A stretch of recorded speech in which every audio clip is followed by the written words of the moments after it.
আজকে আমাদের যখন ম্যাচ শুরু হয় তখন আমাকে একটু কথাই বলেছে, টিম আমাদের ইংলিশ টিম অনেক হার্ড, সো নিজের সেরাটা দিবা। তো আমরা ইনশাল্লাহ নিজের সেরাটা দিতে পারছি। ওনাকে অসংখ্য ধন্যবাদ যে আমাদের নিজের ছেলের চেয়েও অনেক বেশি ভালোবাসেন। আমাদের মনে যে যখন যেটা প্রয়োজন উনি কখনো আমাদের কাছ থেকে ওটার মূল্য না নিয়ে আমাদেরকে দেন। ওনাকে অসংখ্য ধন্যবাদ এত কিছু আমাদের জন্য করার জন্য।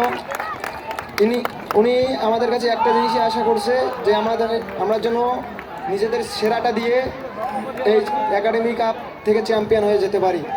ধন্যবাদ জানাবো পঞ্চগড় জেলার কোথা উপজেলাকে, তারাও আমাদের খেলা দেখতে আসার জন্য।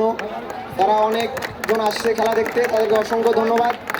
আমাদের জন্য দোয়া করবেন, টিমটার জন্য দোয়া করবেন, বিপুল মামার জন্য দোয়া করবেন, আমাদের সবার জন্যই দোয়া করবেন। সবাইকে আসসালামু আলাইকুম। আচ্ছা, একটু জানতে চাই পড়াশোনার পাশাপাশি কি পড়াশোনা চালিয়ে যাচ্ছেন? জি, পড়াশোনা করছি, ক্লাস 10-এর ছাত্র আমি।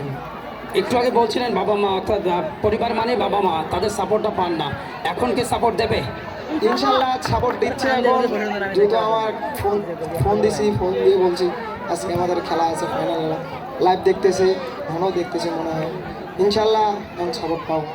অনেক অনেক অভিনন্দন এই অর্জনের জন্য। ভালো থাকবেন সবসময় এবং আশা করছি আগামীতে জাতীয় দলের গোল পোস্টের নিচে আপনাকে দেখা। আপনার পাশে কিন্তু দোলাল হোসেন ধনু জাতীয় দল এবং আবহাওয়ার অন্যতম সেরা গোলকিপার ছিলেন। আমার মনে একটু হ্যান্ডশেক করা ভালো, ওনার দোয়াটাও আপনার জন্য অনেক প্রয়োজন।